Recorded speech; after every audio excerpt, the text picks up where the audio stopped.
भाभी सा ने तो व्रत के चक्कर में अपनी तबीयत बिगाड़ ली है, पर मैं ऐसा कुछ न होने दूंगी। पहले पेट पूजा, फिर कोई काम दूजा।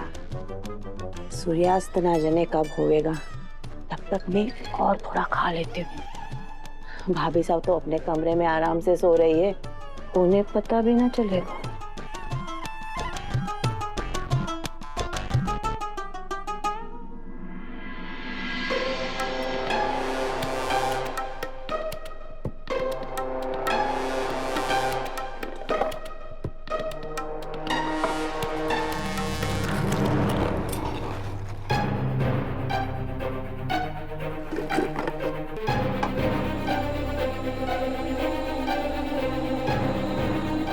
ये क्या कर रही हो तुम?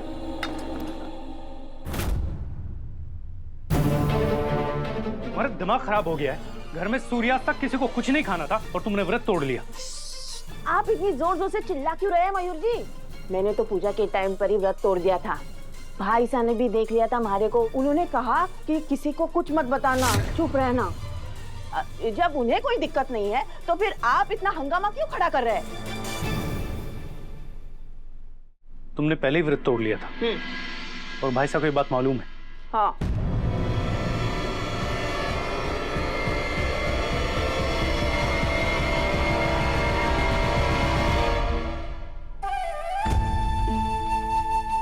आइए मत साहब, देखिए सारी तैयारी हो गई है, बैठिए।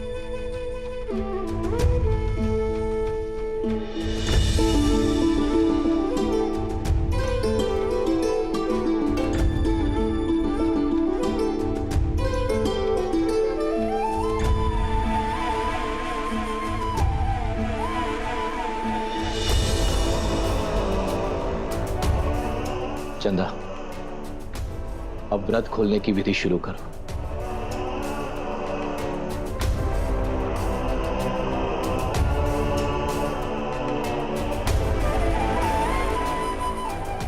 अब आप सब लोग प्रसाद को हाथ में लेकर भगवान का नाम लीजिए और फिर प्रसाद ग्रहण करके अपना व्रत खोलिए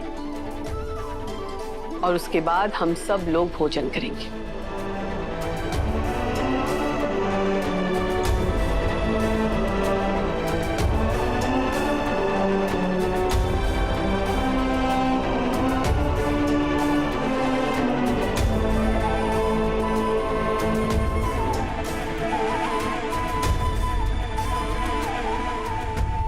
हाय मेरा राम जी, 24 घंटे के बाद अन्न का दाना खाने के लिए मिल रहा है।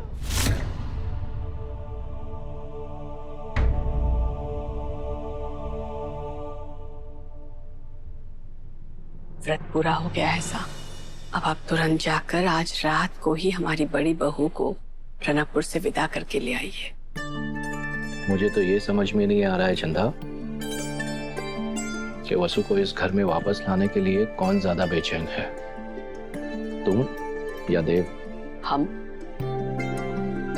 हमें अपनी बड़ी बहू का स्वागत करना है, उसे उसका स्थान, उसका मान देना है। आप जल्दी से उसे ले आइए साहब, और तब तक हम अपने इस व्रत का कारण या फिर वसुधा को अब तक ना अपनाने का सच किसी को नहीं बताएंगे। ठीक है। तुम्हारा डर सच निकला चंदा। इतनी तपस्या, इतनी मेहनत के बावजूद सिर्फ सारिका की वजह से तुम्हारा तप पूरा नहीं हो पाया, और ये सच मैं तुम्हें नहीं बता सकता। इतने इंतजार के बाद तुमने वसु को दिल से अपनाया है। अब मैं ऐसी कोई बात सामने नहीं आने दूंगा जो तुम्हें अपशकुन लगे, और तुम अपना फैसला बदल लो।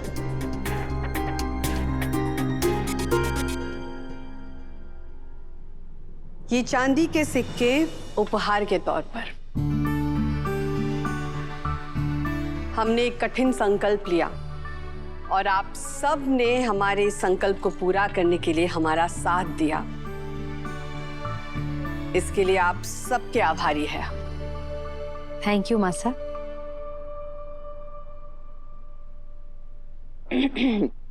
सारिका, तुम्हारे लिए 2,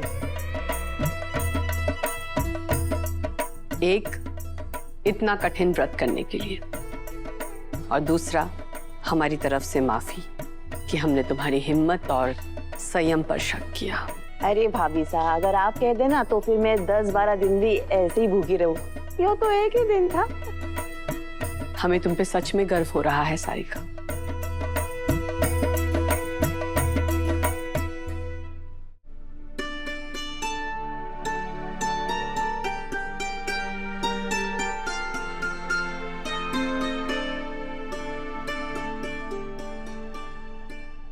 सारिका,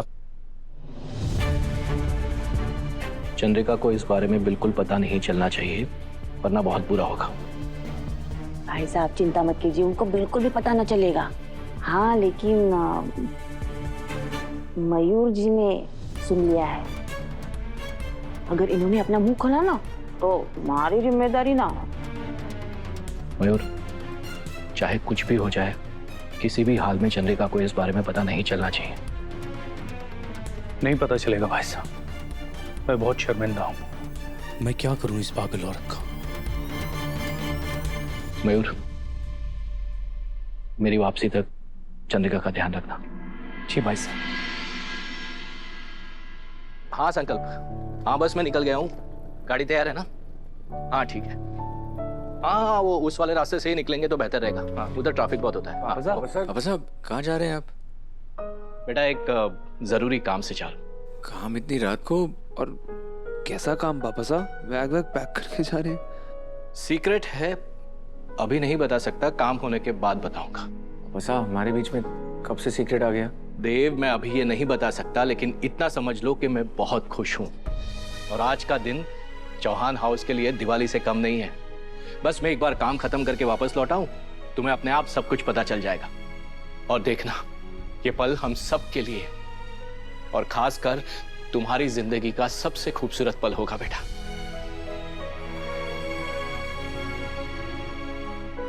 चलो अब मुझे निकलना है, मुझे लेट हो रहा है। ले हम आपका सामान तो नीचे तक गाड़ी में रखवा ही सकते हैं ना? ठीक है, आ चलो आ जाओ।